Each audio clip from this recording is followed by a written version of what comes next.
everybody, it's me, Lady Ada. We're here at the Adafruit factory, and it's a weekend, so it's nice and quiet. But this is going to be the most exciting half an hour I'm having all weekend because we've got these amazing, wonderful, kind, special guests here today to do a video. We've got Alan, who is studying to become an electrical engineer, which I approve of, and Scott Hanselman, who's just like this guy who writes code once in a while, and he has some sort of podcast. I don't know. As featured on the Adafruit blog many times. Hi, friends. Yeah. I am absolutely beside myself right now. I This know. is a dream. I'm on the other side. I have watched all the videos. We watched them together. We've watched them together. I've gotten the boxes, been working on everything in my house right now. Probably says Adafruit in terms of like the electronics I've been working Yeah. with. Like, All right. This is the Willy Wonka chocolate factory. This electronics. is- Yes, the we've won the chocolate golden ticket. Yay! Yeah, what a blessing. And you also have Phil, Mr. Lady. Yeah, I'm going to be doing a few things. video So control. let's start off. So Scott, tell us a little bit about yourself. I am trying to figure out how to put myself in the right box, and I've decided after all these years that I'm a teacher. And That's by good. a teacher, That's a good box. I'm a software engineer. I've been doing software for about 30 years. I was a professor at a local state university. Now I do open source at Microsoft. I've been there about 10 years. I do all my work from Portland, Oregon, been remote. But I think of myself as a teacher in that I want to break down barriers to people to do stuff. I want to give people an ability to have power, whether that power is the power to physically make something or whether that power is how to change something in their reality with software or the combination. And I currently work on opensource.net at Microsoft. I went there specifically to open source as much stuff as I can. So if I'm ever fired, it'll be because I've open sourced too much. Ah, that's the best fine. reason. Well, okay. But I don't think if you know if you're thinking that, it's never going to happen. You're going to be there forever. Well, a lot of people watch our shows and they know that we do make code, and that's an open source effort. We made sure that was part of it when we started working with Microsoft. Lots of stuff on GitHub, which is part of Microsoft now, and it's definitely a different company than when we started getting involved with technology. And so thank you for all your work at Microsoft keeping it open. You were doing something today, in fact. Yeah, You so, were, I saw on the tweets. Yeah, so I whenever I go into a particular town, if there are people who are interested in hanging out with me, I will let them know. And when I started out earlier, it'd be like, hey, I'm going to be at the mall, or I'm going to show up here, and let's have a nerd dinner. And we would get together. And then as social media has gotten bigger and I've gotten more visible, I can go and lend my privilege by letting people get together in bigger groups. So I said, let's hang out. And we had some folks from the New York City .NET group talk to the folks at BetaWorks Studios, and we got like 200 people together, and we hung out for like That's 2 great. hours talking about .NET on microcontrollers, and C# on Raspberry Pis, and we did all kinds of fun stuff. And that was just kind of a random. It wasn't planned. It was like, let's go and set this up. We started it about 2 weeks ago. We put out a meetup.com. I think we ended up with about 260 registered and 200 showed up. That's Wow. great. Okay. And, Totally free event. Just and I'll because. ask you a few times throughout us chatting with you, but if folks want to know where you're doing something like this next, or Yeah, the best place would be go on Google for Scott. Yeah. I'm in an epic battle right now with Scott brand toilet paper tissue. Oh, I know what you're They've talking about. copyrighted Scott. I used to be on the Okay. front page. Like you Alright. search No, for Scott, really? boom, I'm there. No, not anymore. okay, You find toilet paper. I think one more. I'm on still page 2. pretty it's a race high. to the bottom. It is a race to the bottom. But you Hanselman.com. My last name is Hanselman, like Hansel and Gretel. You go there. You can find my podcast, my speaking, Okay. places that I go. All right. Well, speaking of, so we've covered your stuff on the Adafruit blog quite a bit. I just searched for Scott, which we've not posted anything about Scott toilet Oh, paper. well, that's the only place that matters. You're then. number Go to one Scott on Adafruit.com and search for Scott. yeah. Number one Scott. You'll have to compete with Scott Shawcroft, who you recently I am a huge fan of met Scott and Shawcroft. chatted. In Yeah. fact, on your podcast upcoming soon, Scott's going to be on there. Yep, I just met with Scott. What a joy working on CircuitPython, and Okay. I got to have a full half an hour with him. That'll be on Hansel Minutes. It's very, very soon. And so some of the things, and this is great because when we were emailing, so what do you want to talk about? Turns out it was almost in the same order as our postings about you. Oh, fun. So it was like, oh, here's, technology podcast, here's the blood glucose thing, here's a Windows terminal thing, here's a keyboard that changes colors based on glucose. So I thought we'd start with podcasts. So you've had a few, but Yeah. Hansel Minutes, I think, is how a lot of Yeah, people... Hansel Minutes is the one that I've been doing the longest. Hansel Minutes is actually a joke that a friend of mine, what I worked with many, many years ago, who said I was a really bad estimator. Okay. And he had created a currency. Like if someone would say, how long will that work? It would be like about 30 minutes. Yeah. Like, well, is that minutes or Hansel minutes? minutes? Yeah. Because I'm really bad at estimating. That's funny. And, So- and how long have you been doing this podcast for? I've been doing that for almost 700 episodes, about 13 and a half years. Yeah. I'm a very big believer in regularity. So if you're trying to be a learner, you should try something to do a little bit every day. So I podcast every Thursday. And I've been doing it every single Thursday, 52 weeks a year, consistently for 13 and a half years. Okay. Wow. I'm asking for a friend. What if, so we do a podcast or a video show every single week called Ask an Engineer. We also do show and tell. Before we start asking more questions about how and why you do this, what's helped you do this for this long? Because there's been times where we're so busy. It's so hard to we run a company and then we also do this. So it used to be every Saturday. Yeah. And when it was just Lamore and I running Adafruit, we would, she did the kitting and I did the shipping in our apartment. That was it. And then what happened was we just turned on a web camera that we got for free at a conference. I remember. And then, and someone said, if I buy something, will you ship it live? And I said, yeah. And that started Ask an Engineer, because then they had some technical questions. And we've been doing this for so long, but eventually we moved it from Saturday to Wednesday so we can get more stuff done during the week. But what has kept you doing this? Because there's been times where we're like, this is so much work, I don't know if it's worth it, or sometimes someone's crappy online and you're just like, what kept you going with 700 episodes? The secret about the podcast is it's my chance to talk to people who would never talk to me unless I had a podcast. Yeah. So I've built up this audience, and I use this term lending privilege a lot. It's a term that was come up by a gentleman named Anwan Simmons, Anjuan. And Anwan is a black man in tech who lends the various privileges that he has as a man, as an executive. And if I can go and raise the voice of someone by having them on my show, by just standing next to them, and then suddenly they go off and do something. I had Kimberly Bryant from Black Girls Code on way 6 years ago. Yeah. And now she's gone on, she's just been this amazing person who's created all of these kind of cool things. If you scroll back at the beginning of my podcast, I'm finding all these places where I was blessed enough to discover somebody. Meaning I just found them in one moment in their journey, and then they went like this. Now I'm not saying that I was the beginning of the hockey stick up, but I got to be a stepping stone, and then maybe they went and keynoted something or gave us talk or did their nonprofit or whatever. Vets Who Code, I had that gentleman over. I don't know who the next person I'm going to talk to is going to be the next big thing, but I would love to be a footnote in their amazing story. So if I stop the podcast, I think of all the amazing people I wouldn't get to talk to. It sounds similar for us. We always think about you are what you celebrate. So if you want to see interesting, cool, diverse people in the world, you have to put the camera on them. You have to talk to them. You have to bring them out in the world. And I thought that how you've been doing that, it makes me think that we can continue to do it, because there's we just looked at the last round and I was like, wow, this is literally the last 8 shows. This is the last 8 shows, and I was like, oh, let me do a quick screenshot. And these are people around the world doing interesting things, talking to you. Just being awesome. People being awesome. Yes, there's an SDR that's so cool, and then and Space Orb, Vit Putz here, 688. Anyone remember the Space Orb? It was a Xbox controller looking thing with a ball. Yeah. And he went and said, this is this wonderful controller from the 80s. If you remember the game Descent, it was a 6 Degrees of Freedom game. Yeah. And the Space Orb is this ridiculous controller that's a ball, and you pull it up to go up, and you push it forward to go forward. I think I have one here. So he went and he wrote a bridge, a Space Orb to serial port to USB bridge, and did it all in Arduino because he could. Why? Yeah. Because cool. Because it's cool. That's so freaking cool. So he's not going to call me and say, I should be on your podcast. I am very interesting. I have made this thing. Yeah. He just did it because it's awesome. And he called it the Thingatron 9000. Yeah. And he sells them out of his, and maybe 8 people care. Yeah. But I freaking care. And I put that podcast out, and Twitter just lit up. And you never know what the awesome. technology will uncover. I think a lot of times that when you're an engineer, there's this if you're not working on the most important thing, if you're not working at Boeing, or if you're not working at IBM, you're not really doing real engineering. But when you do engineering, when you do what you love and you do a good job, you don't know what that's going to unlock for other people. You can't predict it. And so you should have fun and do what you want.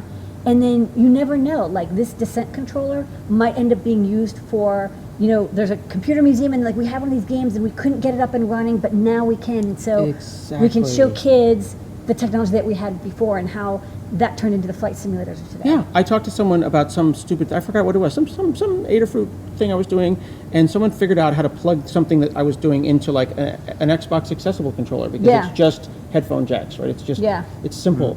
And it's a bridge to the next bit of creativity that someone could go and explore. Yeah. And then the other thing that we noticed for over a decade now, is if we have some of like Lamore's friends that she went to school with, some of the engineers, and we have them on and they say cool stuff and they have cool things to share. Parents would email and say, "Oh, my daughter asked, do boys do engineering too?" Because a lot of the engineers in Moore happens to hang out with their women. Yeah, sure. And so their world is very different than I think when we grew up. Like an engineer was like the person they brought into school to say like, "I work on the bridge in town." Like that was an engineer, and he had a hard hat, and that was what engineer was. Yeah. Now it's like someone like Lamore or someone like Amanda or like all the different people that we have on the show. So I think that's one of the things that's really helpful is when people can see someone and imagine themselves like that person. And if you never see that, you can never do it. So anyways, thanks for having delightful guests and more on your show. It's one of our favorite things to listen to. If I may, a true story that happened that I don't think I've talked about publicly. I got an email from a gentleman.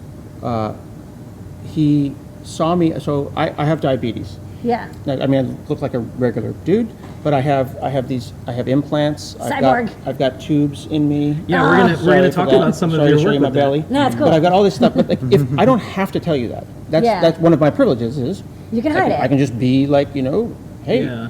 there's this dude. Yeah. But I've got this problem, this disability, this invisible disability, and I was giving a keynote, but I also was having a low blood sugar, and while I was giving the talk, while not missing a beat, without changing the context of the talk, I checked my blood sugar and took some glucose and moved on. And a gentleman in the front row's son had been diagnosed just a week before. Yeah. And he was in an emotional place, It's like, understandably. is my life ruined? What does this mean? What is this kid? Can my son achieve anything? Yeah. And here he just happens to be at this tech conference, not about diabetes, and this random dude who he didn't know was diabetic busts out and checks his blood sugar and then and recovers and then continues. Yeah. And he was just like, he's going to be fine. My Yeah. son is going to be okay. He had no idea that he was Yeah. diabetic. So I think people So I was like, need to see that. representation. Like when you think about representation matters, it's Yeah. not just color and gender. It's anything. Like I could have a wooden leg and PTSD, and I was a veteran.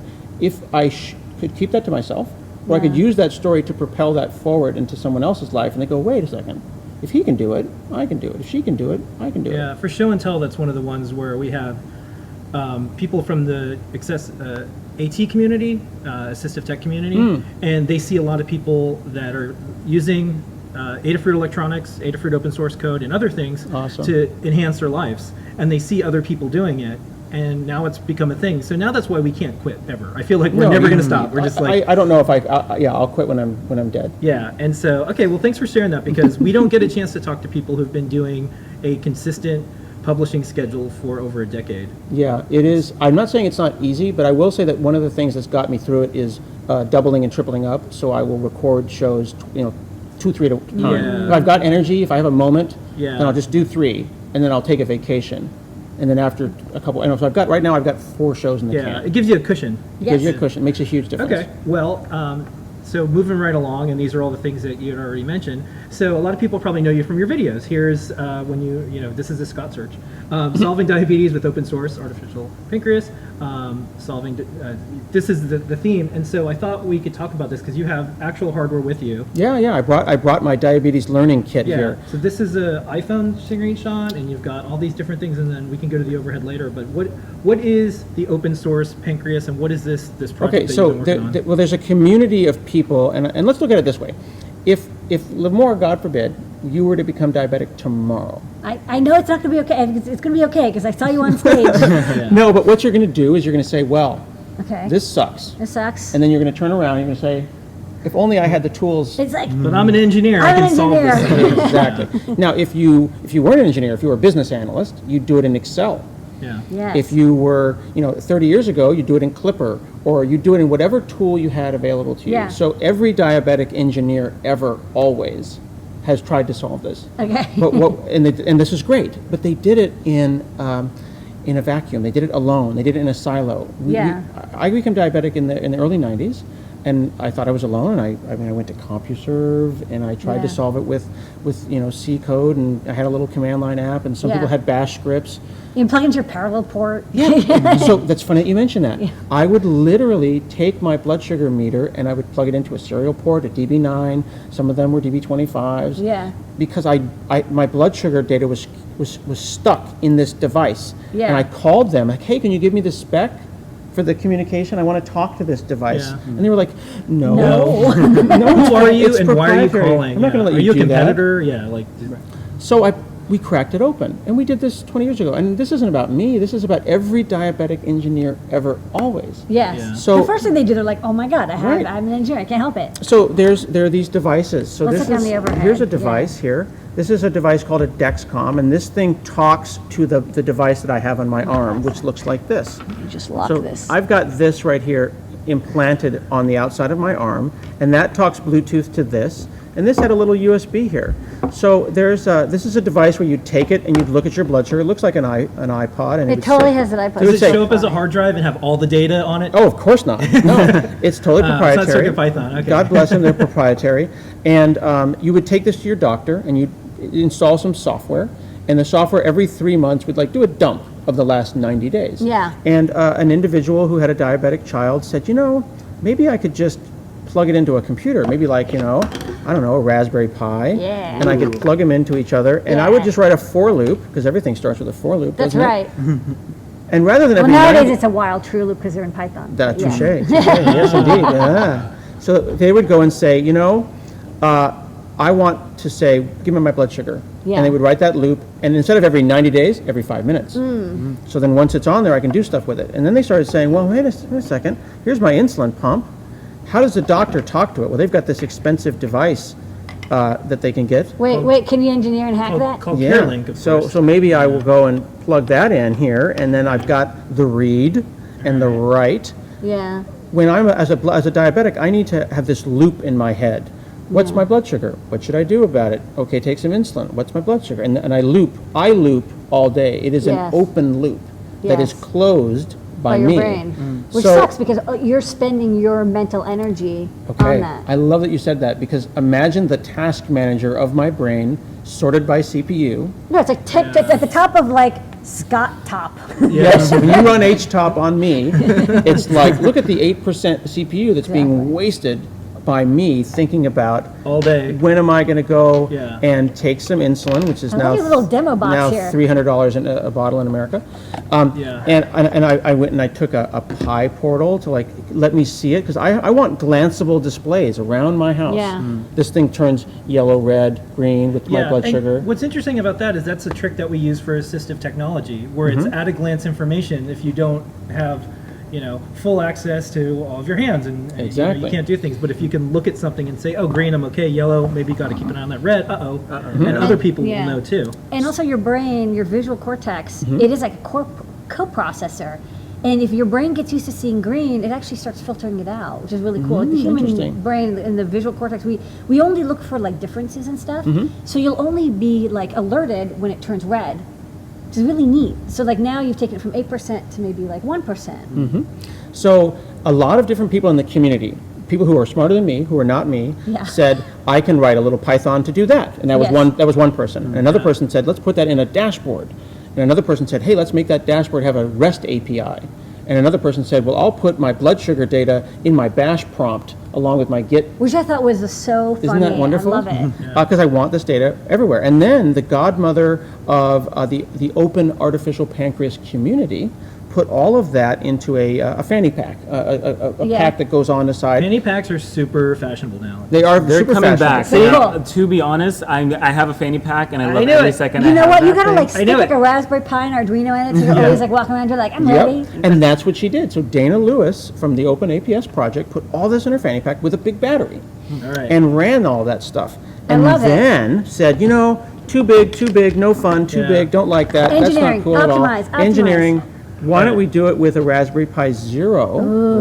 And that's what I had some close-up photos of here. Yeah, let's do a for close-up you of to that see. one. Yeah, so so look this at is what that. it looks That's like. live with an actual graph and a nice little OLED And you there. can even see it's like you're getting off-the-shelf hardware. Yep. And the OLED's off the shelf, the Raspberry Pi Zero's off the shelf, and Bingo. you're plugging it together Yep, to 3D make printed case. custom electronics that fit your needs. Exactly. And this is the power of open source and open source hardware. People are like, what? Who Right, cares do if you it's wanna open show it off on the source? overhead But it's like as well? when you give people all these pieces, they get to make That's nice. what guys. they need Yeah. or what they want. And the market is not always, capitalism is like great for some things, Mm-hmm. but what it's not good at is helping people with their individual needs, because they're like, well, if I can't get a million people to buy this, Exactly. what's the point? And So, yeah. especially if they can't get you to pay a lot or they can't get you to subscribe. Okay. So this is very cool tech. What's that device? That you Okay, saw on so Yeah, it's just- so here's the fun part. In all things, right? If you like, there's a class of thing called vehicle, and there's a class of thing called car, and there's Toyotas and Hondas and whatever. So in the diabetes community, there's this brand of insulin pump, and there's that brand of insulin pump. There's lots of different brands, right? And there's lots of different choices on how I could read and how I could write. So open source is all about choice. Maybe we could have our choice of insulin pumps. Think about this. There is actually co-opetition Yeah. in the community of open source artificial pancreases. There's Yeah. ones that run on iPhone. There's one that run on Raspberry Pis. There's ones that run on Intel Edisons. Yes. There's ones that run on iPhone. So this is if you're forking and the Yeah. Mm-hmm. heterogeneous community, it's good because it means and this happens sometimes it's like, oh shoot, the iPhone app got rejected. But Yep. then you can always fall Or back one of these on companies the go Android out of version. business, Yeah. or they Exactly. decide to change the proprietary thing, and you're just like, but I want to keep using this other thing. So here's the most amazing part about this. All these people, all working both together and separately, are coming up with these units and these different pieces. Here's an insulin pump that this is the cannula And that goes into your body. that goes into your body. So that is a steel cannula that sits in your body. That squirts the insulin. That's the right. This one here actually has an inserter that you go and you shove the sensor into your body, you then pull it out, and then this sits on top. And I've got one of those in me right now.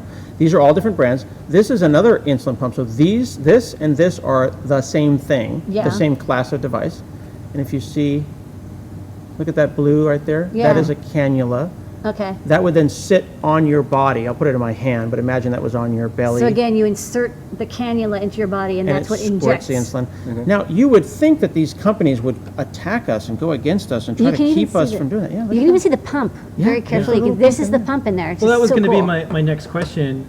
All right, so how many cease and desists and how many DMs did you get so far? Some really great. You can go and read on my blog if you go and search for the state of diabetes.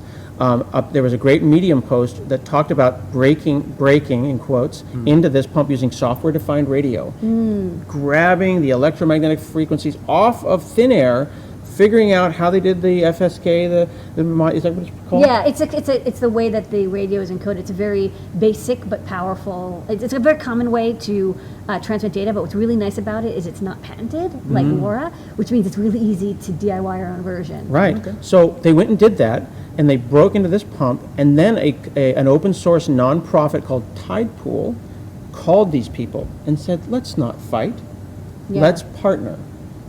Help us make a system that would let us talk to these devices so we can stop with this brinkmanship. Because there's a version of this pump that I can talk to, but there's another one with a newer firmware that I can't. Yeah. I don't want to go on Craigslist and buy a pump. I will give these people money Yeah. if they give me an open API spec. Yeah. So where the Tidepool organization is working with these two pump manufacturers to make a system, and then rather than me side loading my pancreas, I have Yeah. a side loaded pancreas. Why not, in fact, let This is me? totally like neuromancer shit. That I is love Let a it. me very, get it out that of is the a app very store. cool, respecting the dignity of humans solution. I wish I heard this story more in other industries. Yeah. Yeah. So there is now. So look, my pancreas is. This is live. This is real. Okay. Right now, it is looping. So every 5 minutes, what this is a 916 megahertz to Bluetooth LE bridge. And right now, it's figuring out what my blood sugar is and deciding what to do. Okay. And there you go. My blood sugar is 75. It's turned the insulin pump off so that I might have a return. screenshot from a previous time where I think you Yep. showed There this. you go. That's exactly what's happening right now. So Yeah. just You to can be see clear, you're reading the data from your arm. this implant. This is reading that data over Bluetooth, and then it's it checks the value, and then it's like, oh shoot, it's too high or it's too low. Yep. And then depending on that, you have a very basic logic. It's actually not as basic as you'd think. Okay. Because it's an actual model of the human digestive system. Yeah, because you have to wait and So you've got slow, medium, and fast carbs. Okay. The decay of those carbs over time. Yeah. You've got there's 4 different kinds of insulin of varying speeds that you could be using. So there's the decay of the insulin weighted against the decay of the carbs. Yeah. Then there's an integral retrospective correction that is applied over it's the a PID past. loop. Yeah. All right, you're going to learn about PID loops. You're going to be Yeah, like, so you're going to learn about that this fall. So Yeah. Let's go. let's And then That's this all is open running source. on it. You can read about this. We have all the algorithms out there. So I use Loop.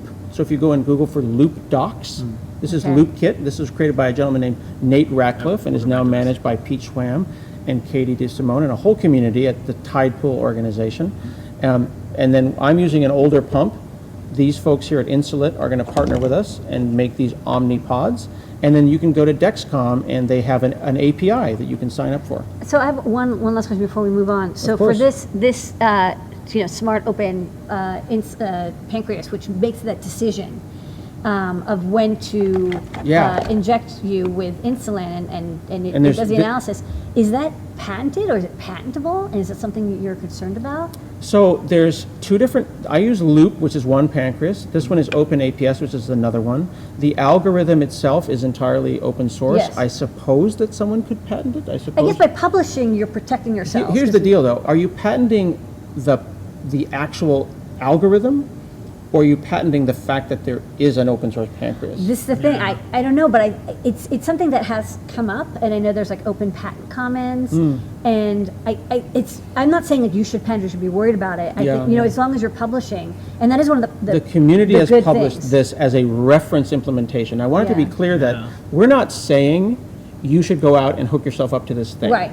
We are simply stating, and what Dana and that her husband Scott have done is communicated that there is a reference implementation of a theoretical artificial pancreas that one Yeah. could potentially apply to themselves Yeah. if one were to do such a thing. Right. Of course, it's an No individual one's decision. selling anything here. Yeah. But what's great about this is that the Tide Pool organization is working with the FDA Right. to not qualify and classify individual items, but rather to say that there is a series of parts one would need to make a pancreas.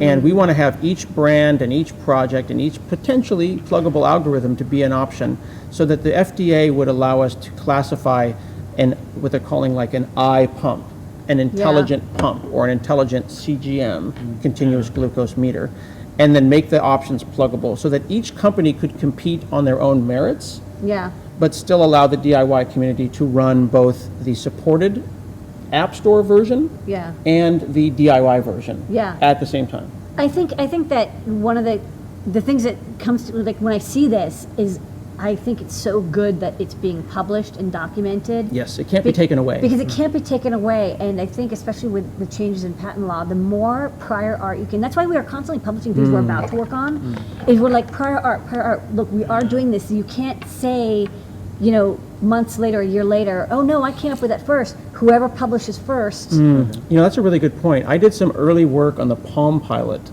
with a blood sugar system. I was going to say, I remember your work from a long time ago with this, and It's so funny. And I was like, this is one of the coolest projects. And I even remember because I did an article on Make called "If You're Going to Kill It, Open Source It," and I went through all these companies that should have open sourced something when they killed it off. It's funny that you And mentioned that. There it is. I wrote this thing 13 years ago. No, that's actually me. I noticed that 13 years ago. I said years ago. Okay, This so was even in longer. this was in 1996. 7? Yeah. Yeah. Okay. We're looking at like 20 plus years ago. Yeah, because I maybe remember even this longer. when I was in New York.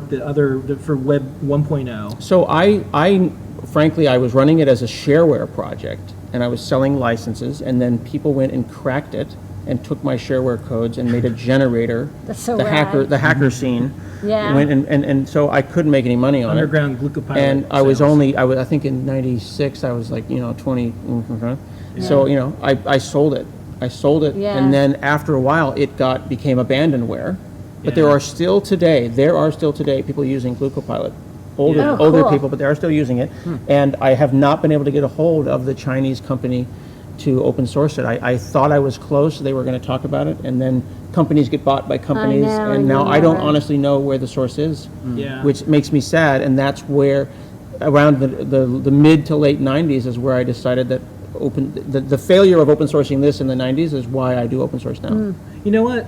That's good then, because like if you can't take something that you know that happened, and then Yeah. like we're getting so much more open source because this happened. So that's Well, so after this, I went and created a whole series of blood sugar downloader systems that would allow you to take a blood sugar meter, plug in things, and I was breaking into these serial port devices. So yes, while I failed to open source that, I've open sourced a lot since. all right. So I have a question. I already know the answer, which is always a fun question. But I was going to say like, okay, does this really work? Like for you personally, what you've been able to do? Because I saw this. Oh, you tweet. found my actual blood work. Yes, that is my blood work. You posted it up, and Yeah, I was yeah. just like, this is kind of neat. So this is what you posted It's up. actually better since then. My Oh, blood really? work, 5.9 right there. Yeah, there you go. There's a good example. So you Yeah. can see the low hypoglycemic. Hypo means low, and glycemic means sugar. So I have a low risk of hypoglycemia. And that's the data downloaded from the device. Yeah, at the that's bottom. downloaded from the device directly. This is using a tool called Clarity. And my blood sugar is just slightly above normal human beings' blood sugar. Yeah. So the goal here is to die of old age, right? That's the whole point. Yeah. See where Yeah. at the top there it says 5'9", 5'8", 5'9". If I Yeah. keep that under 6, I'm a normal non-diabetic. So we the community are simulating a pancreas. Yeah. It is an externalized organ. I read like you had this roundup of things, and you're like, look, I just want to get hit by an ice cream truck one day. That's the goal. I don't want anything else. Ice cream truck. Yep, Because that's like how I on a wanna long die. enough timeline, we'll all like fall off ladders and get hit by ice cream trucks. Yep. But that's what you want. I think it would be just really ironic to have me and the pancreas just strewn across the street with just ice, Ice just like cream everywhere. soft serve everywhere. All right. Sprinkles. So a couple other things because we're going to wrap up. I did want to ask, Alan. So you're the next generation. You got to fix all the problems that we all made. Sorry about that. Thanks. Yeah, the planet's a mess. It's a million degrees out today. It is, man. So you're in high school and you decided to be an EE. Right. Why did you do that? So, I mean, why I did that could, I guess, stem from since I was like 7. I remember actually this uncle right here, he like gave me a Game Boy, and then here I am thinking like, okay, yeah, Game Boy video games. I'm like 7, right?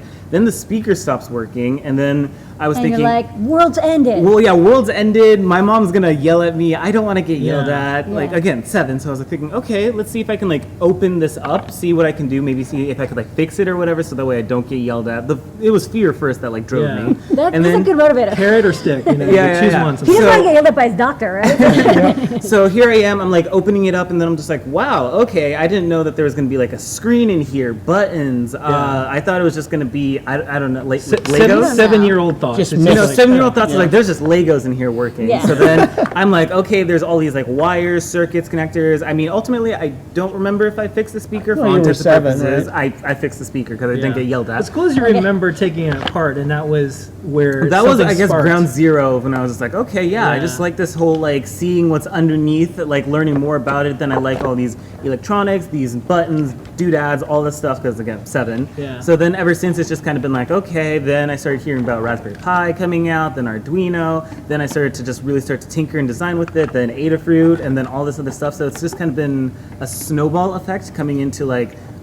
Okay, I really like working with circuits. I like working with PCBs, making the wiring, like making my own boards and stuff. Have you burned yourself? A couple Yeah. times. You got some good yeah. scars. Yeah. on No, there. no, no. The most Good iconic soldering. is when you're like using the light bulb and then you accidentally put the 5 volts, not the like 3.3 volts, and then you just poof, and you're like, what just happened? Blue smoke. But regardless, it's just that whole problem solving, learning more, thinking, okay, how can I like, this is my new problem, how can I find a solution through it? And then just the open source community as well, just like figuring out, okay, if I don't exactly have the right answer, I know that somebody like, there's already work on it, and then either I can like, you know, see, okay, can I like work with it and try to make it more myself to just Remix. remix Yeah. it personally. Use Google, search for stuff. I do it all the time. Exactly, so just kind of You using Google? Google. All the time. What's Are cool you is kidding? Why keep it in my brain? I guess Google's my brain. your experience has been in during this like last decade or so. You know, you're probably 17, 16-ish, you know, somewhere around 18. 18. Yeah. So 10 years ago, Fresh face. yeah, right. So 10 years ago, like for adults, like 10 years for us, we kind of the same. We maybe gain a few pounds, but like we're not like a double-sized person or like most of our life just happened. Right. But it's been going on for a while. So what's interesting is like Whoa, he was 8 10 years ago. yeah. I See know, what I yeah. mean? Sorry, I just like did the math. No, I know. What do you mean, And did the so math? You were like a small human. so Dude, I was- I showed him the Magic hat. I was like, oh, this came out in 95. He's like, I wasn't born yet. And I was just like, yeah. So what, yeah, we do. so what's interesting is when we started this, there's a lot of 8-year-olds that are now going off to school saying, Yeah. "Hey, Adafruit, I got my start with you when I was a kid." I'm like, "Oh, when?" And it was like only 10 years ago, because now they're full-grown adults. But 10 years ago, So cool. they were like, "Oh, I was on the show and tell with my first project Oh, man. 10 years ago." Wow. And that's one of the reasons, just to like to loop this back, is we can't probably stop doing this because you never know who's going to be that person. Just like And you were it's so saying. awesome that like Yeah. what we tried to do, you did it. Yeah. It's Well, like, you never, yay! well, whether it's someone on your podcast who Yep. this is the first time their voice is heard Bingo. to a wide audience, or if there's someone who's 8 and they thought, well, I went on the show and tell, and this Lady Ada lady said, "Good work," and that unlocked my way Right. to do all this stuff. That's cool that you remember taking apart a Game Boy. Yep. And this is what happened. And he Yeah. and I made a pie girl.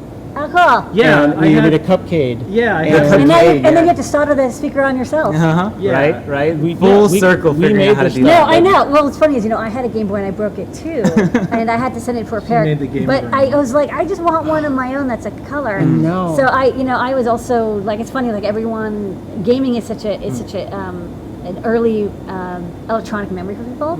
So what I ask a lot of people is when they call on the show, what's a project you're working on or you want to work on?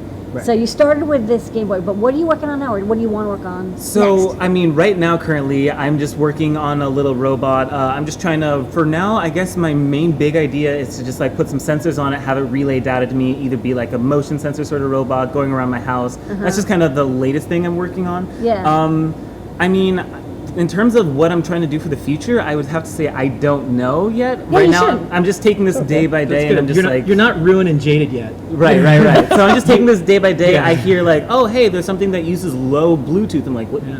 What's low Bluetooth versus regular Bluetooth? Yeah. And then Yeah. here I am just discovering new things. I'm like, okay, so this is how that works. Like, this isn't just magic that somebody's just feeding me. No, there's like, None of it's magic. That's so Okay. important to know, though, isn't it? It's not magic. It's all there. There are no black and boxes. And what I like about the maker community is there's experts, there's beginners, there's people like who are younger, there's people who are older, and we're all working together. And we're all, when I see stuff like low energy Bluetooth, I'm also like, what is this? Like, this is cool. Like, you have to never lose that wonder of like, there's this new technology.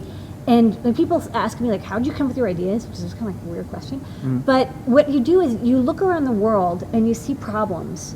You see people struggling with things, or you see like, oh, that cosplayer, they want to make a sword that does this, but like we don't have that technology yet.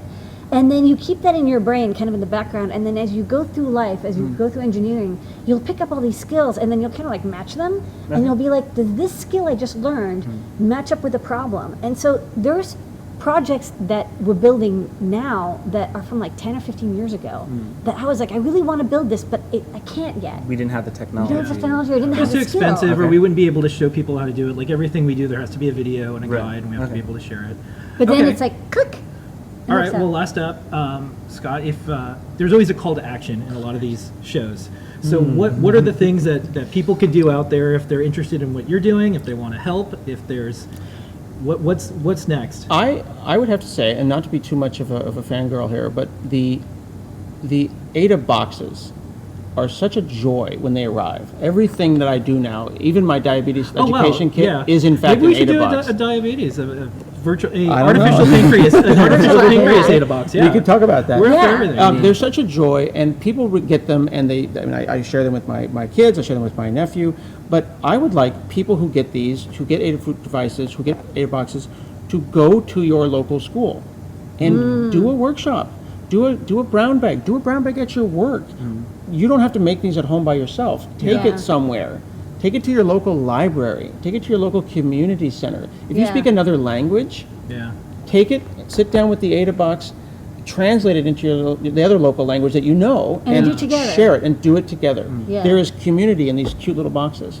All right. it's cool. Well, on that note, thank you for being here, Scott. Thanks, Alan, man. thank you Thank for. you. Thank you guys so much for having me. Well, thanks for maybe working on some really tough problems that we all. You know, when it happens, I'll make sure to be like, hey guys, I finally That was did that me. thing. Shout out. So Because most of the problems that we have can be solved with technology, but who does it and how they do it really matters. So thank you for. It's not going to be easy, but like anything worth doing It's is never not ever really, easy. yeah. It's true. Okay, so thank you so much. Okay, thank you everybody, and thank you for watching. Don't forget to check out Hanselminutes and subscribe to AdaBox, I guess. Yeah. All right, later, folks.